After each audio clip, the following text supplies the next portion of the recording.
Sarili. Oh, sampol. Paano ibigyan ng sarili? Oh, paano mo ibigyan ng sarili? Magdasal. Yun! Yun! Oh, ano ba? Magdasal, maligaw, ano ba? Sa'yo, ano bang, paano mo mamahalin ang sarili mo? Halimbawa, dugyot ka, anong gagawin mo? Mag-aayos. Yun! Ano ba? Oh, ano ba? Ano masasabi? Yun! Yun! Ano ba? Paano mo mamahalin ang sarili mo? Oh, ano ang gagawin mo? Paano mo mamahalin ang sarili mo? Ako pastor. Ano? Alagaan ko naman ito. Yun! Palakpakan natin ng bawat isa. Ayan. Yan, ibig sabihin, mamahalin natin talaga ang sarili natin. Kasi pag hindi natin minahal to, paano pa tayo makakatulong? Halimbawa, ako, hindi ko minahal ang sarili ko, hindi ko pinakain, paano ko kayo matutulungan? Hindi ko kayo matutulungan. Dalawa. Hindi ko kayo matutulungan kasi ako may sakit eh. Kaya kailangan, pag may sakit ka, Tutulungan. mag-iinom ka ng gamot, magpapadoktor ka, mamahalin mo yung sarili mo. Pero pag pinabayaan mo, mamamatay ka. Di ba?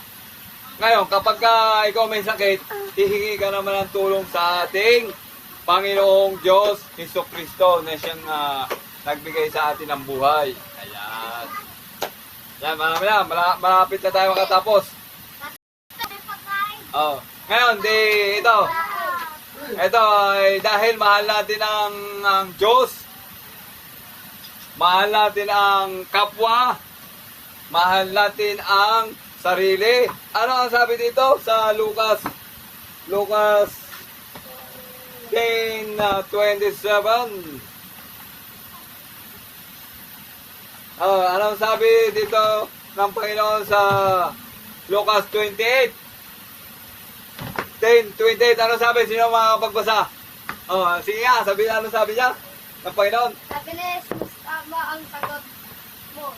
Gawin mo iyan at magkakamit ka ng buhay na walang hanggan. Yun! Praise the Lord! Praise the Lord! Hallelujah! Magkakaroon ka pala, tama pala yung sagot mo. Ibig sabihin, tama pala yung sagot mo na magkakaroon ka ng buhay na walang hanggan. Ayun, ha? Napakaganda ng sagot ng Panginoon. Basahin mo man lahat. Ito, sabi ng Panginoon, basahin mo man lahat ang Biblia o lahat ng mga libro. Kung hindi ka susunod sa Panginoon at hindi mo sinunod yung Last 10:27 ay hindi ka maliligtas. Pero kung binasa mo yan at sinunod mo, ikaw pala ay maliligtas. At kayo ay makakatulad kayo kay Tatay Jesus!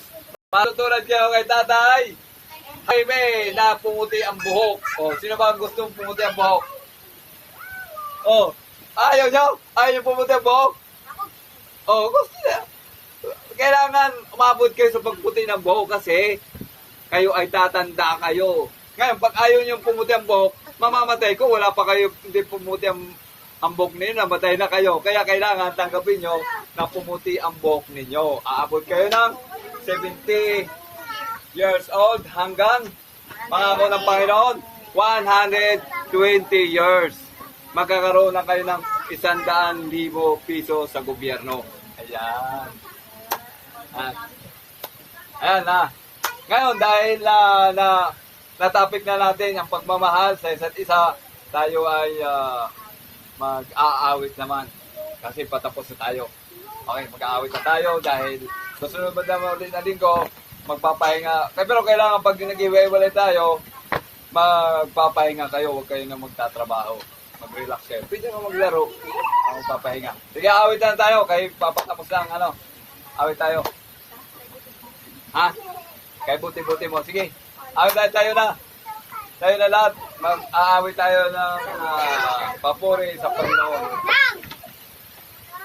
Kay buti-buti mo, Panginoon.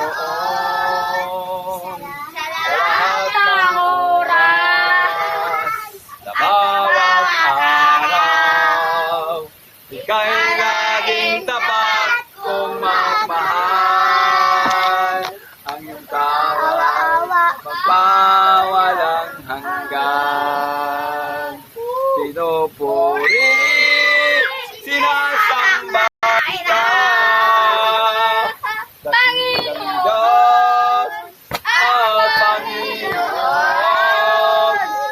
Tunay nga ika'y walang katulad.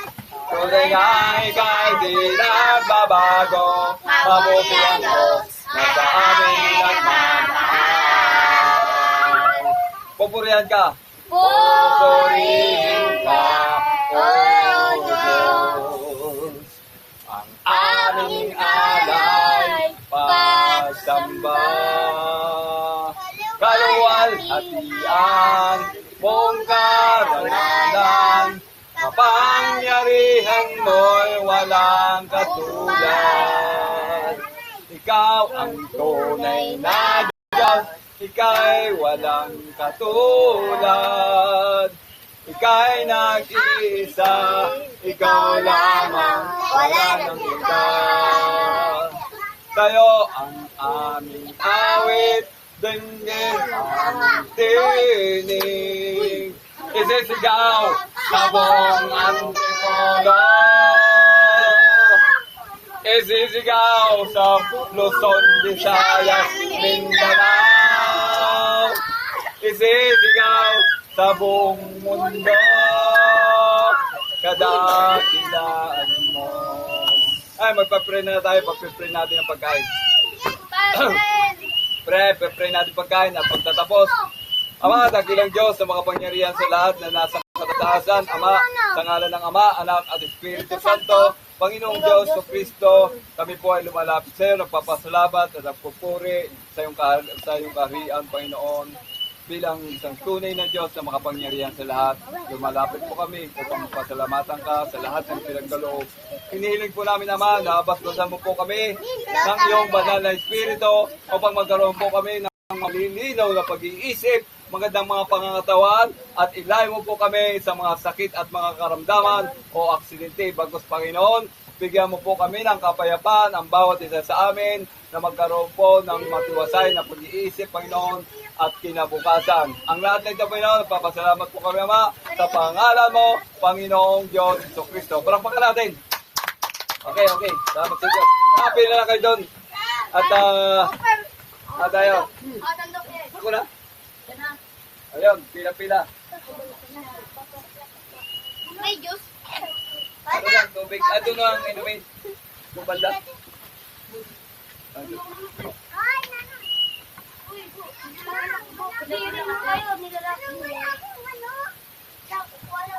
Uy,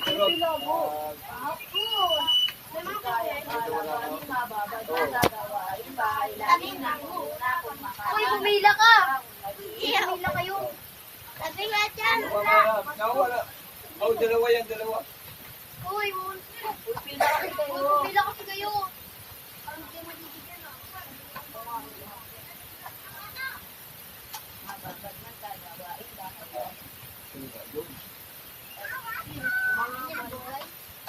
Nang panghuli na tayo nung eh. Tumalong ka, Kansan! Tumalong! Ay, tatay, ipagkat! Oh, sige, lahat. Lahat na ako. Lahat pang Tumalong ka, Ken! Ay, ako. Uy! Tatay, ano ka na? Apa? Uy! Wala, patuloy lang dalawa. Huwag na yung kamay, walang kutsara. Aray ko. Aray ko po, papa. Ayaw ko naman na, kulay.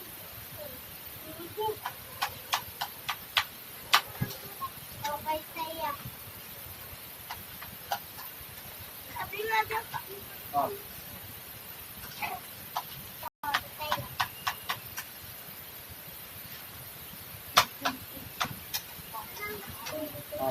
Oh. Yeah. Ah, ayun na.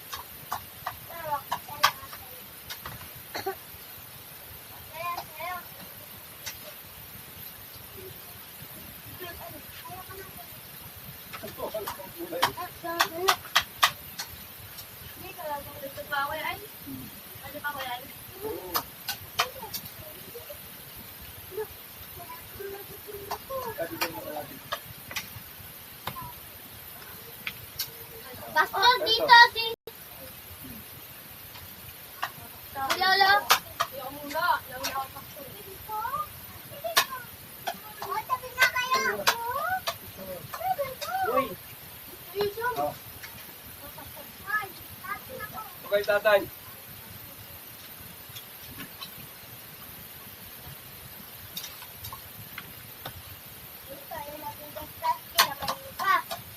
Sarap ka din.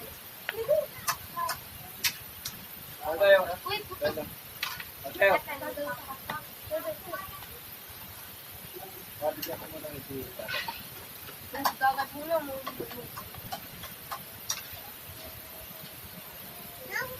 Ang dami pa nga ito yun. Ay, hindi pa siya ang dami. Tayo.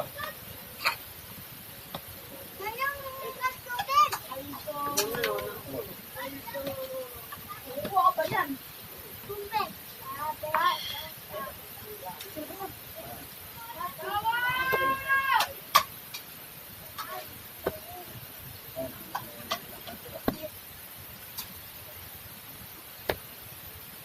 Hoy, kay pastor na yan.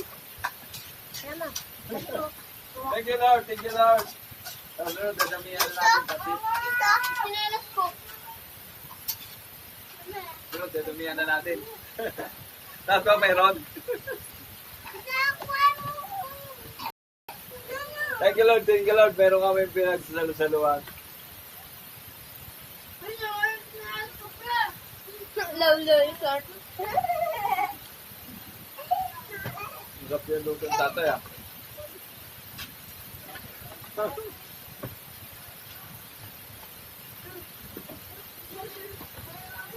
Kain po mga kapatid. So,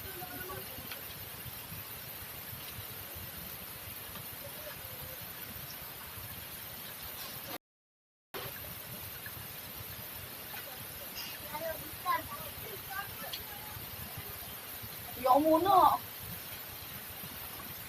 Kuya ko muna. Sige, ikaw muna kukuha dyan.